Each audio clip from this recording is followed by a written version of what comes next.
Está chegando. Não há como escapar. No Halloween, a porta entre o nosso mundo e o além será aberta. E então, a Terra dará lugar ao inferno. As pessoas gostam de pregar peças desde que o Halloween surgiu. Mas há quanto tempo ele existe? Qual é a sua origem? E por que as pessoas se fantasiam e fazem lanternas e abóboras? Seria para confrontar nossos piores medos? Revelar os segredos do Halloween é descobrir como tudo começou há milhares de anos. Então tranque as portas, apague as luzes, mas não tenha medo. Vamos desvendar a verdadeira história do Halloween. A verdadeira história do Halloween.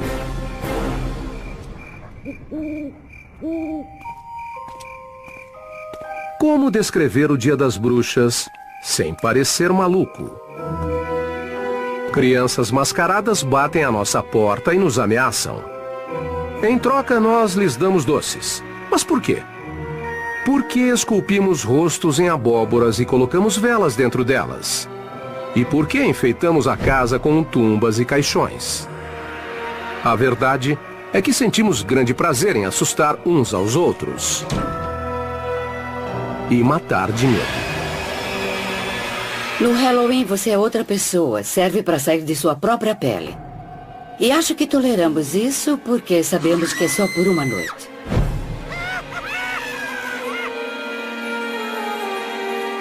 Tal desejo de confrontar nossos medos da vida e da morte e zombar deles é algo milenar, bem como as tradições do Halloween.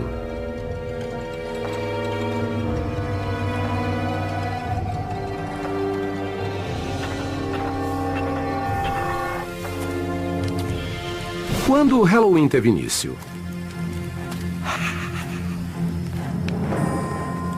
A origem dessa data vem do calendário celta, quando as antigas tribos celtas dividiram o ano entre metade luz e metade trevas. E um feriado deles, o Samhain, foi o precursor do Halloween, e marcava o início da metade das trevas. Há milhares de anos, os celtas, um dos primeiros povos da Europa, comemoravam o Festival da Colheita, acendendo fogueiras na noite de 31 de outubro para receber seu novo ano. Para os povos da antiguidade, colheita era questão de vida ou morte. Se a plantação não vingasse, todos morriam de fome. A morte sempre esteve por perto. A época da colheita era meio assustadora. Os dias eram mais curtos e as noites mais longas. Ninguém tinha certeza se a comida duraria até o inverno acabar. É provavelmente daí que vem essa atmosfera de pesadelo da data. Era meio que um aviso, cada vez mais frio e escuro. Fiquem juntos, fiquem em casa. E não deixem ninguém sair à noite. Mas os celtas acreditavam em outras coisas sobre o Samhain. O que marcava o Samhain na transição da luz para as trevas era a permeabilidade, a flexibilidade do tempo e espaço. E não só o espírito dos mortos, mas também do passado e de outras realidades, podia vagar pela realidade da época e os humanos podiam entrar e se perder no outro mundo também. A linha entre a vida e a morte é muito tênue. Os vivos e os mortos podem se misturar. É isso que está na essência das comemorações do Halloween. Diz a lenda que na noite do Samhain, os vivos ficavam presos no mundo dos mortos e os mortos apareciam no mundo dos vivos. Mas a verdade é que pouco se sabe sobre o Samhain. Pode-se apenas supor que as fogueiras sejam um ícone familiar ao nosso Halloween, que serviam para atrair algo que ainda assusta muita gente. Os morcegos. Antes da eletricidade, o único jeito de ver um morcego era acendendo uma fogueira. E, na verdade, eles sempre aparecem ao redor de uma fogueira porque eles comem insetos. E insetos são atraídos pela luz. Morcegos saem à noite. E a noite sempre causava medo. Se você acha que os morcegos são a melhor e a pior parte do Halloween, você tem que agradecer os povos antigos, principalmente os celtas. Mas eles não foram a única cultura a seguir tradições horripilantes. Outros povos também cultuavam seus mortos. Várias culturas reservavam um dia ou dois para fazerem rituais e lembrarem de seus mortos. O interessante é que muitas dessas culturas são do mesmo período, principalmente sociedades agrícolas. E se pensarmos bem, é na primavera que as coisas brotam do chão. Tudo ainda está verde e a colheita é feita em meados do verão. E ao longo do outono, quase no início do inverno, a plantação morre.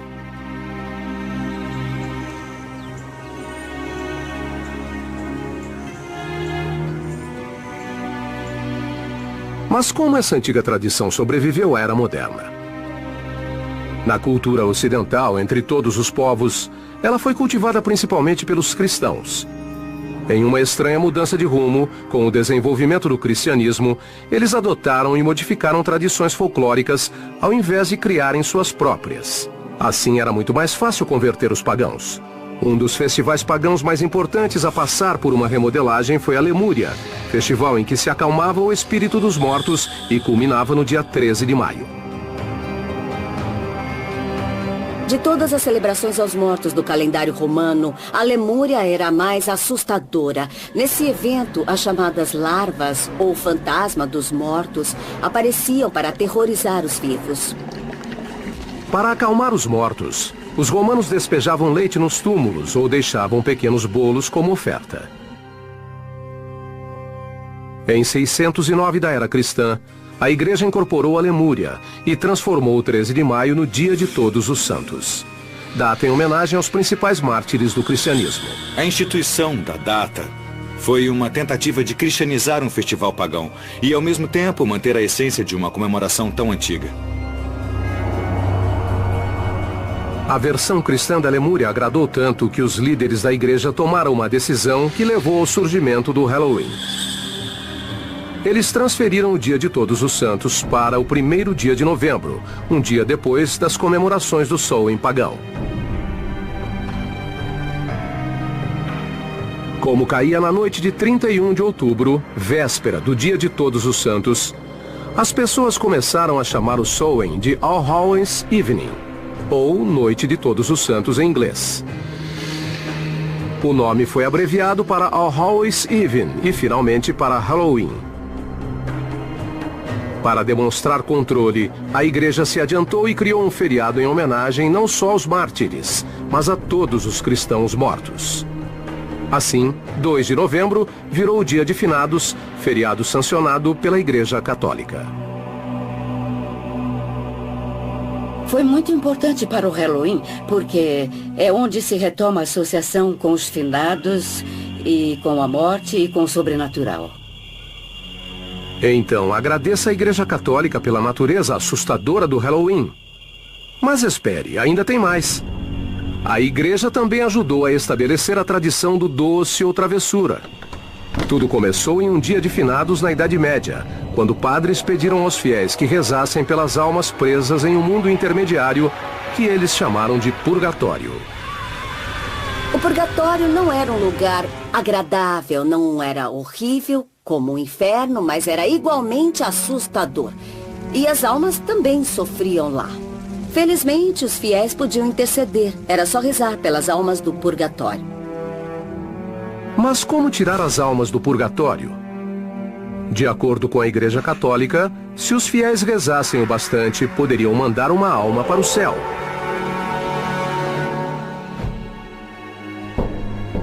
Isso nos leva a um costume medieval que tem mais do que uma incrível semelhança entre o doce ou travessura do Halloween moderno. As crianças saíam pedindo bolinho das almas, um tipo de muffin de uvas passas. Em troca, as crianças se ofereciam para rezar pelas almas do purgatório.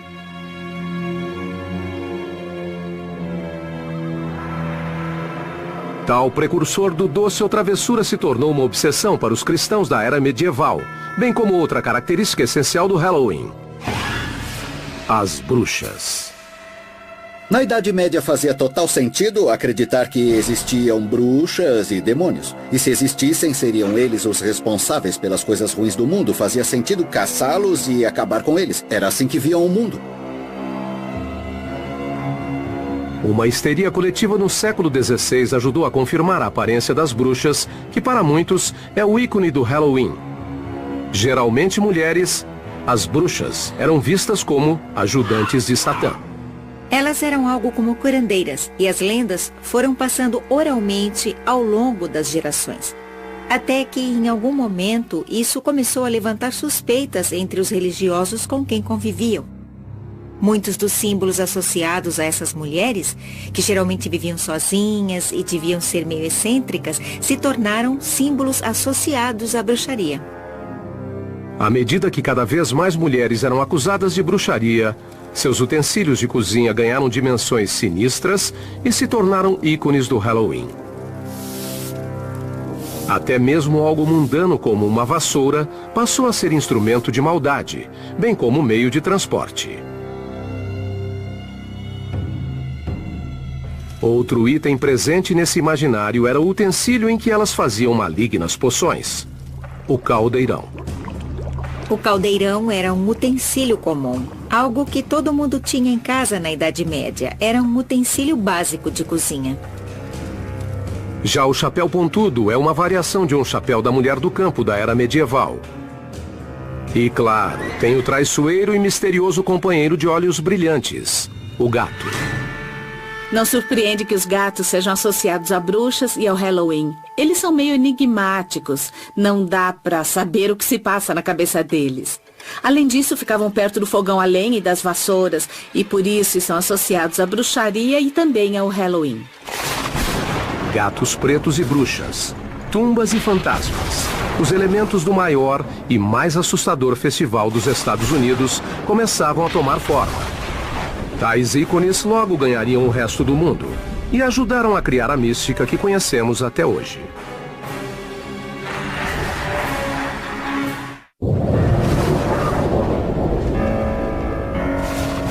Fogueiras. Adoração aos mortos. Doce ou travessura? Os elementos do Halloween moderno já assustavam as pessoas no início do século XVII, mas ainda não haviam sido reunidos em uma data específica. A história logo começaria a consolidá-los e dar vida a uma estranha celebração da morte. É um feriado dedicado à morte. Seja a ameaça da morte em caso de uma colheita ruim, seja o final de uma tarefa e o começo de outra. Essa ideia de ciclo infinito de vida, morte e renovação faz parte de muitas datas comemorativas e não só do Halloween. Essa época viu a contínua influência de um dos ícones mais coloridos do Halloween: a máscara, que surgiu quase ao mesmo tempo que outra tradição do evento, a destruição. Alguns foliões mais exaltados também se embriagavam no dia de Todos os Santos e ameaçavam aqueles que não lhes dessem comida ou bebida. As máscaras serviam para esconder a identidade. As fronteiras entre os vivos e os mortos, e entre as regras sociais e a anarquia, ficavam estreitas na noite do Halloween. Na Inglaterra, eles cultivavam tradições específicas como vestir fantasias e bater de casa em casa apresentando pequenas peças. Ao final da apresentação, eles ganhavam o que comer e às vezes dinheiro.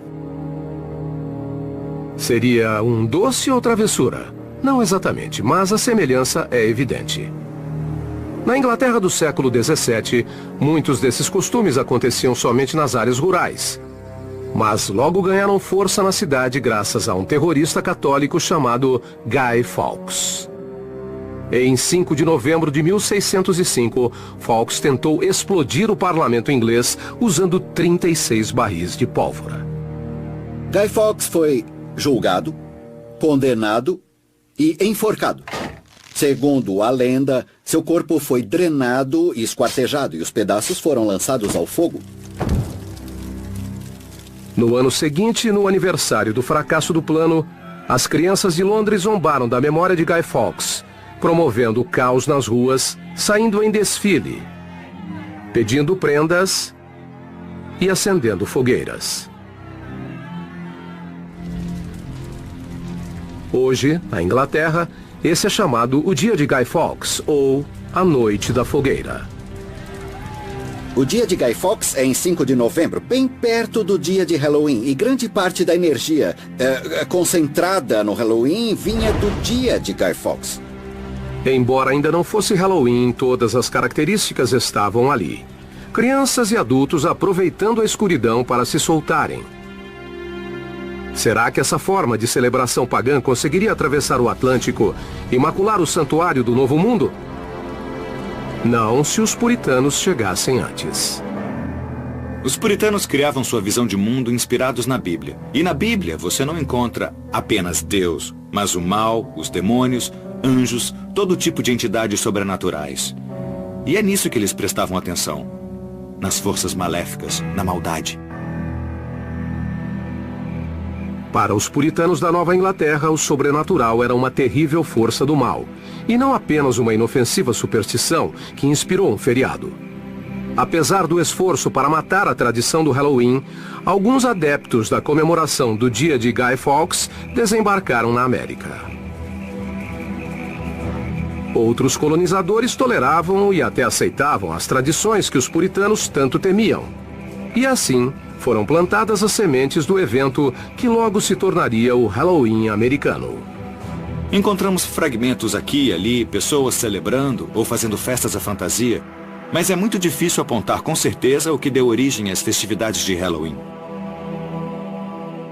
Por exemplo, em 1833, há um texto que descreve o Halloween não como uma festa, mas uma reunião de pessoas contando histórias de terror ao redor da fogueira.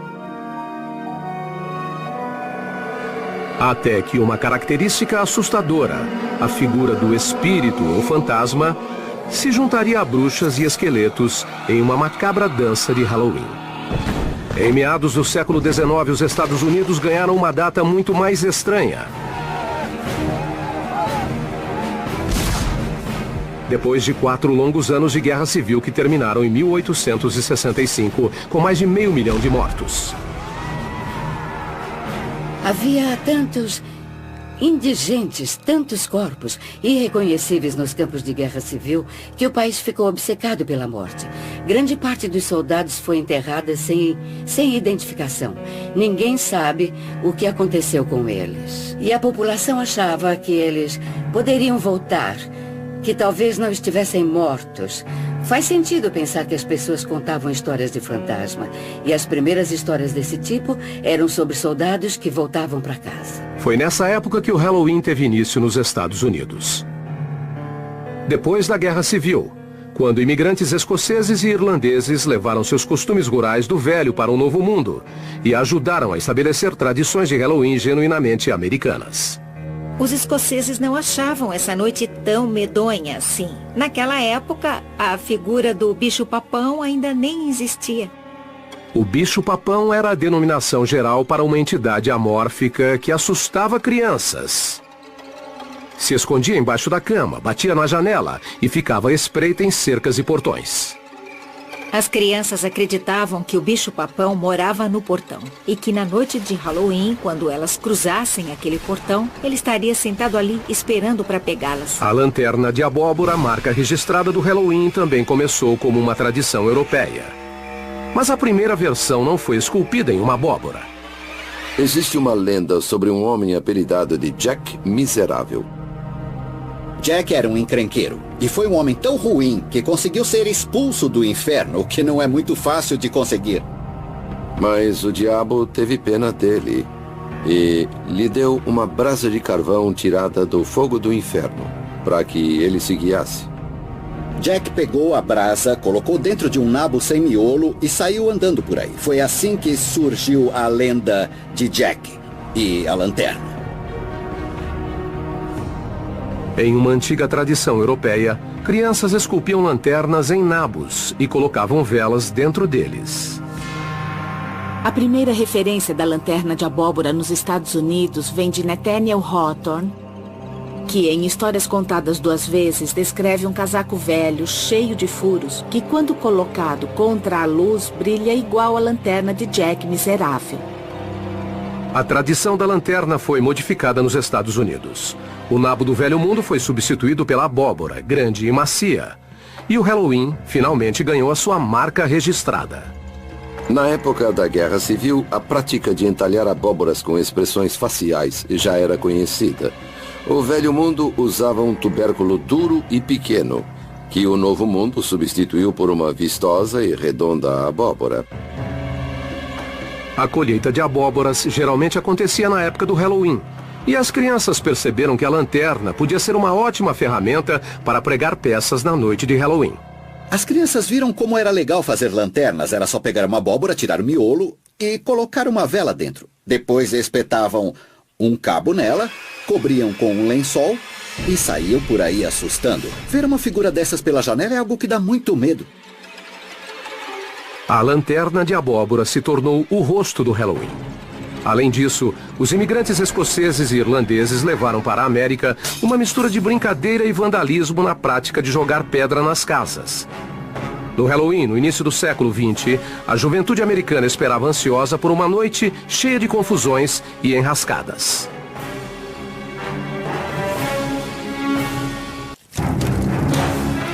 O Halloween fez uma sombria e assustadora jornada desde suas origens celtas há séculos e séculos. Na Idade Média, tornou-se uma data cristã em homenagem aos mortos. No século XVI, foi incorporada a tradição de pregar peças e a participação de crianças. Em 1800, o Halloween chegou às grandes cidades dos Estados Unidos. Mas a fantasmagórica face do Halloween foi reinventada em tons de laranja e preto na virada do século XX. Pela primeira vez, artistas da época reuniram elementos macabros e associaram ao evento. Esqueletos, teias de aranha, lanternas de abóbora e morcegos. Foram eles quem definiram o visual do Halloween que conhecemos até hoje.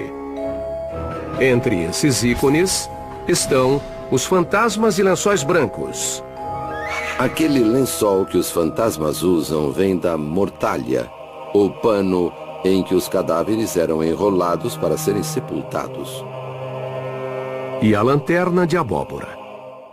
A boca escancarada é uma alusão à face da morte, bem como o buraco triangular do nariz. Mesmo quando a expressão é de alegria, ainda há uma conotação da morte na imagem. Os demônios com chifres vêm da descrição medieval de Satã. E as bruxas, da histeria da caça a feiticeiras que assolou a Europa e a América puritana.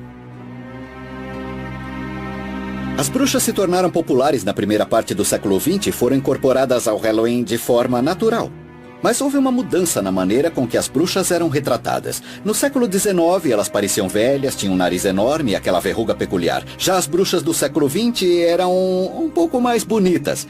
E isso torna o Halloween não menos assustador, mas um pouco mais malicioso.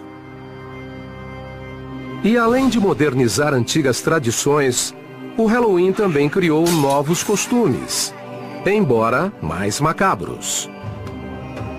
Será que a festividade perdeu sentido na virada do século? Para o desgosto de autoridades e donos de propriedades, a resposta é sim. A gente saía para aprontar um monte de traquinagens. Naquela época, os carros pareciam bugs. Os meninos maiores pegavam um bug e subiam em um monte de feno. Depois, mais uns 10 garotos iam empurrando o monte acima e deixavam o bug lá em cima. Era divertido. E nunca ninguém fez nada realmente destrutivo. Só travessuras. Mas muitos consideravam essas brincadeiras destrutivas. Geralmente pregadas por adolescentes, as peças invadiram cidades como Chicago e Filadélfia. Na década de 1920, o Halloween começou a adquirir traços caóticos. E as travessuras ficavam mais perigosas. As travessuras iam além de apenas tacar abóboras. As crianças pegavam sabão e passavam nos trilhos para que os bondes descarrilassem e os passageiros se machucassem. Elas tiravam as escadas móveis da porta das pessoas para que elas caíssem. Provocavam incêndios, apedrejavam janelas e faziam todo tipo de ação destrutiva. Na comunidade rural, os jovens desmontavam carroças e as remontavam em telhados. Também abriam as porteiras de fazendas para que os animais escapassem. Uma travessura tão popular em algumas regiões que na véspera de Halloween era chamada de Noite da Porteira. Em outros lugares era a Noite das Diabruras ou a Noite Infernal. Durante a Grande Depressão, as travessuras eram em parte produto de uma fase de desespero ou uma desculpa para extravasar. Mas o país já estava cheio de problemas e muitas comunidades não conseguiam nem comprar comida, quanto mais limpar a bagunça deixada por vândalos.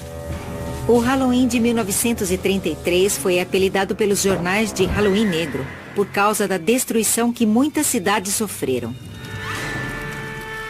Os jovens deixaram de fazer brincadeiras inocentes para estourar postes de luz, incendiar casas e quebrar vidros de carros.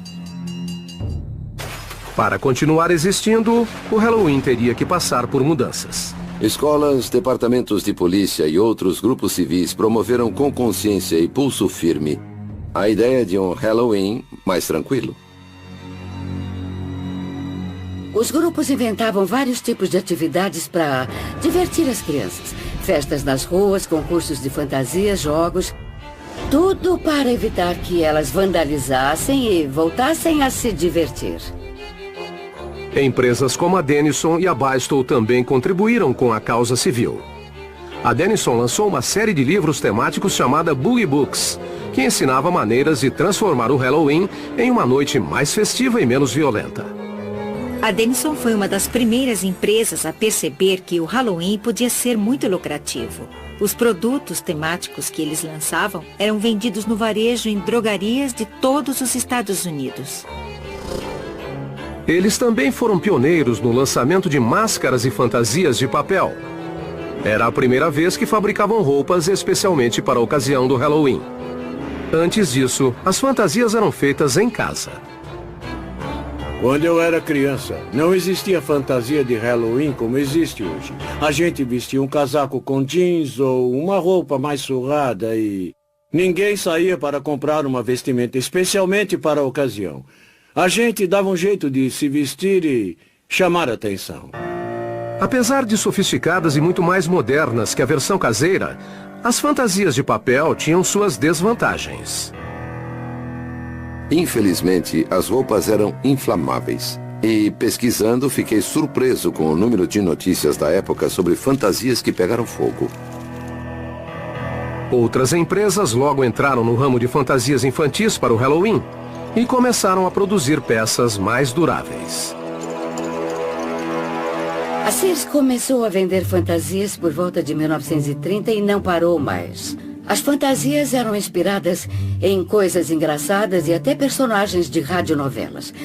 Havia modelos para festas, para desfiles na rua, para festas na escola e na igreja. O Halloween virou um grande evento social. Os desfiles de Halloween ajudaram a tirar a festividade das sombras e levá-la ao conhecimento público geral. Em 1905, Allentown, Pensilvânia, pode ter promovido o primeiro desfile de Halloween, mas logo outros seguiram. Toms Rivers, Nova Jersey, em 1919 e Anoka, Minnesota, em 1920. Desde então, Anoka tem um desfile anual na ocasião. Na verdade, a cidade se auto-intitula Capital Mundial do Halloween.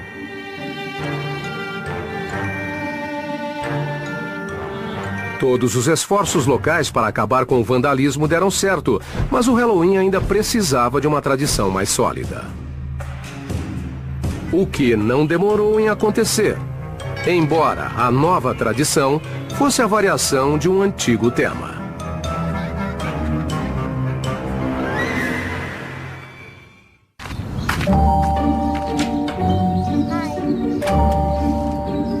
Doce ou travessura? A frase é sinônimo de quilos e quilos de guloseimas dentro de fronhas e abóboras de plástico na noite de 31 de outubro.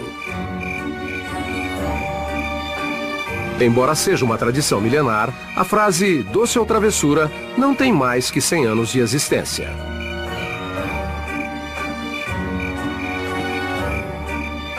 O doce ou travessura é algo recente. As pessoas acham que existe há milênios, mas não existe. Na verdade, essa tradição tem menos de 80 anos, eu acho.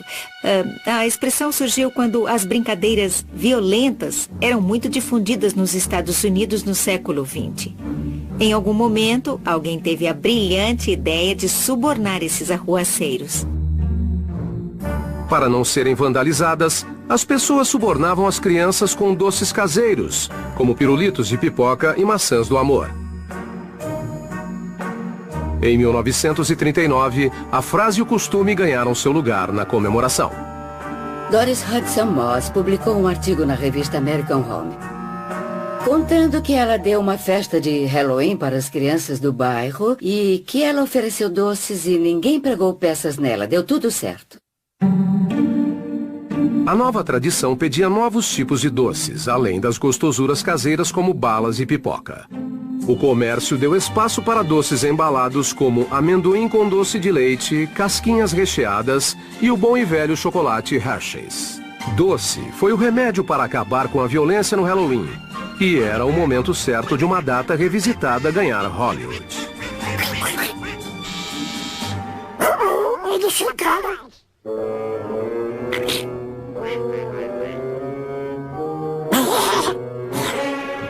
Olá, meninos! Doce travessura! Pra você e pra você. Obrigado, tio Donald! O Halloween tornava-se um fenômeno cultural. Um festival nacional com milhões de pessoas celebrando a alegria de ganhar toneladas de doce industrializado. Eu adorava o Halloween quando era criança. Eu participava de tudo. Adorava os rituais, adorava as travessuras, as diabruras que eu fazia. Adorava me fantasiar, pedir doces nas casas e também tinham as festas. Era tudo fantástico. Em 1996, o Halloween encontrou o caminho por onde todas as culturas passam. A televisão. A nova onda pop chegou ao horário nobre e os Estados Unidos saíram em busca de doces com a turma do Charlie Brown. A ideia da Grande Abóbora surgiu nos quadrinhos e, quando o Charlie Schulz decidiu que seria engraçado se uma das crianças confundisse algum feriado. E é por isso que todo ano o Lino visitava a plantação de abóbora. Bem-vinda, Grande Abóbora. Pra quem que você tá escrevendo, Lino? Esta é a época do ano em que eu escrevo para a Grande Abóbora. Na noite de Halloween, ela sai da plantação de abóbora e voa carregando sacolas cheias de brinquedos para todas as crianças do mundo. Você ficou louco? Quando é que você vai parar de acreditar nessas coisas inventadas? Quando você parar de acreditar naquele homem de roupa vermelha e barba branca. A televisão e os quadrinhos mais famosos dos Estados Unidos deram ao Halloween um selo informal de aprovação. Nunca na história a data havia sido tão popular. Mas desenhos com o tema da festa feitos para crianças eram uma coisa. Um filme para adultos com o mesmo tema era bem diferente. A empreitada era inédita. Até o diretor de cinema John Carpenter assumir os riscos em 1978 com o clássico Halloween. A ideia de chamar o filme de Halloween foi da distribuidora. Quando me disseram, eu falei, vocês acertaram, ninguém ainda fez um filme sobre o assunto. E aí você pensa, uau, por que é que eu não pensei nisso antes? É uma ótima ideia. O filme custou $325 mil e arrecadou mais de 500 milhões de dólares no mundo todo. Ele abriu as portas e elevou o filme B à categoria de cinema de respeito e, sem pretensão, o filme redefiniu nossas preferências quanto a máscaras de Halloween. Tudo começou quando a falta de orçamento obrigou a equipe de figurino a criar uma máscara para Michael Myers, o vilão da trama, com pouquíssimo material. Um dos figurinistas correu até a loja de mágicas de Beth Wheeler, na Hollywood Boulevard, e comprou uma máscara do Capitão Kirk que não parecia nada com William Shatner. Era uma máscara estranha, com o rosto alongado. Era pintada com tinta spray e grudava no rosto. Ficava distorcida. Era perfeita, pois o roteiro dizia que o assassino parecia vestir a máscara. A máscara, comprada às pressas, e o vilão que a usava, logo se tornaram outro ícone do Halloween. O filme original é de 1978, mas Michael Myers ainda é um dos personagens de Halloween mais famosos de todos os tempos. A ideia do maníaco mascarado, aterrorizando os jovens no Halloween, mudou o foco dos filmes de fantasmas e demônios para vilões humanos. Mas a estranha máscara fez mais que isso. Ela ajudou a redefinir os limites do sentido de esconder o rosto no Halloween e apresentou uma nova face à comemoração. A face de um novo milênio.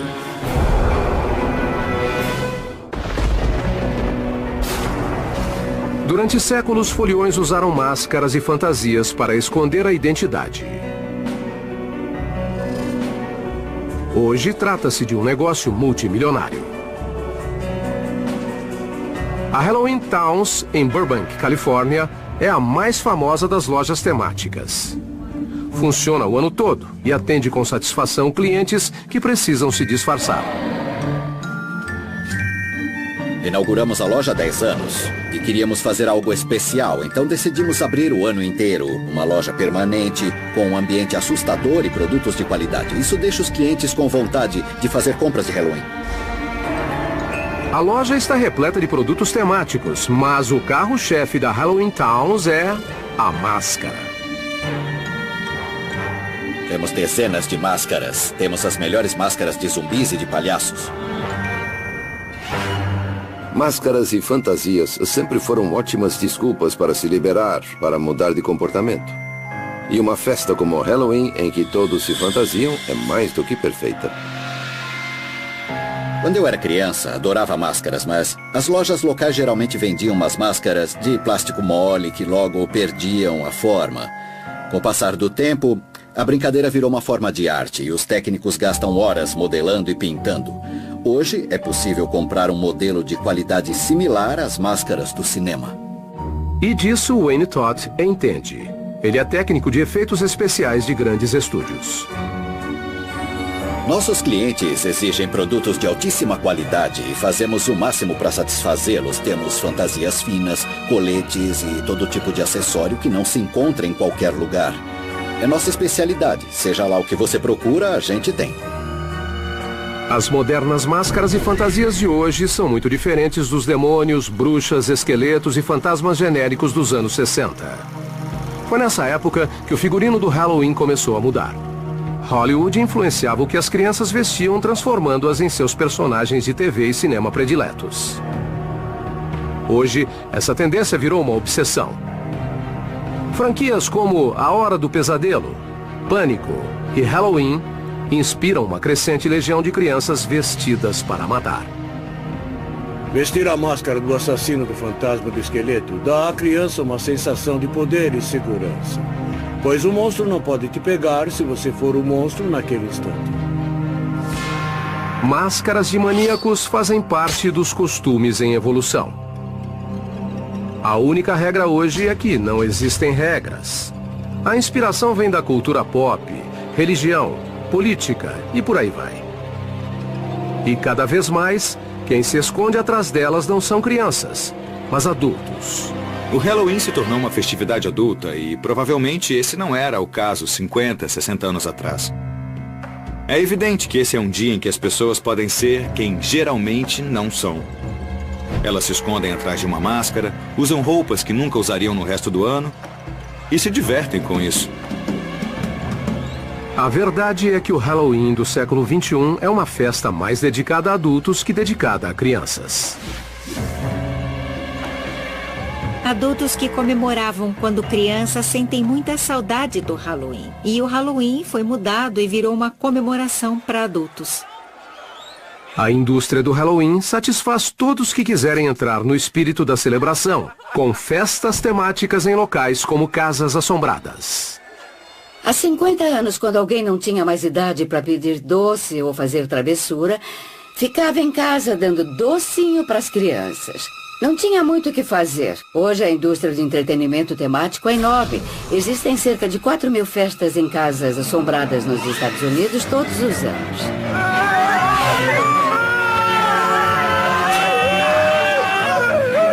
Eu adorava casas assombradas. Me fascinavam e me aterrorizavam na infância.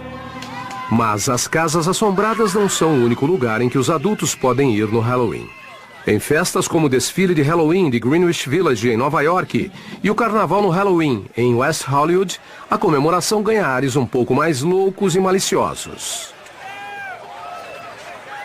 O Halloween Gay é um acontecimento em São Francisco, em Los Angeles e, claro, foi incorporado às festas em Nova York.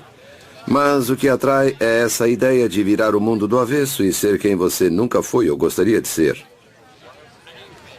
Trata-se da eterna obsessão americana com a autotransformação. E acho que esse foi o combustível do Halloween nos Estados Unidos. O Halloween sexualmente liberal cruzou os limites entre adultos e somente para adultos. Se analisarmos as fantasias vendidas para adultos, especialmente as femininas, parecem roupas usadas por prostitutas ou coisas como enfermeira sexy, doméstica sexy, qualquer coisa sexy. Os adultos deram um passo à frente. Guardaram os doces industrializados e hoje preferem sair com os filhos pedindo gostosuras de porta em porta. Os foliões dos anos 70 e 80 têm a chance de reviver os Halloweens de infância e vestir fantasias enquanto supostamente ficam de olho nos filhos. E da mesma forma que assusta crianças, o Halloween também assusta os pais.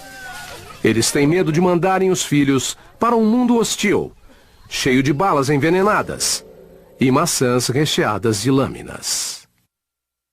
Eu mesmo cresci ouvindo falar de maçãs com lâminas dentro. Mas essa é uma típica lenda contemporânea que todos conhecem. Outro termo é lenda urbana. Existe um desconforto social quanto à ideia de dizer aos filhos que eles devem aceitar doces de estranhos. Então inventam essas histórias sobre maçãs do amor com recheio de lâmina de barbear e coisas do tipo. Todo ano os pais ficam muito preocupados. Mas alguém já ficou sabendo de um caso desses? Acho que já deve ter acontecido sim. Mas a questão é perguntar o que veio primeiro. A história ou a ação? Lâminas em maçãs, lanternas de abóboras, bolinho das almas. São vários os traços que compõem a lenda do Halloween como hoje conhecemos. A festividade desse século veste muitas máscaras e é uma noite em que os adultos passam um pouco dos limites. Todas as mulheres têm seu lado sexy. Parece que no Halloween elas se libertam, mas bem que a gente podia fazer isso com mais frequência. Mesmo assim, o Halloween ainda é domínio das crianças. As crianças têm uma noite por ano em que podem assumir o comando. Se transformam em algo que geralmente não são e ganham doces como recompensa e privilégio de participar disso. É uma data incrível para elas. O Halloween não serve para controlar as energias. Sabe, é uma data para extravasar. E isso sempre acontece. Analisando de perto, o Halloween é uma amostra de tudo aquilo que a raça humana teme. Ao longo dos séculos, aprendemos a viver com tudo que nos dá medo. Mas a cada 31 de outubro, transformamos nosso medo em diversão. Mas, cuidado com casas assombradas e ranger de portas, lençóis flutuantes e luas cheias. E não se assuste se uma abóbora iluminada te desejar um Feliz Halloween!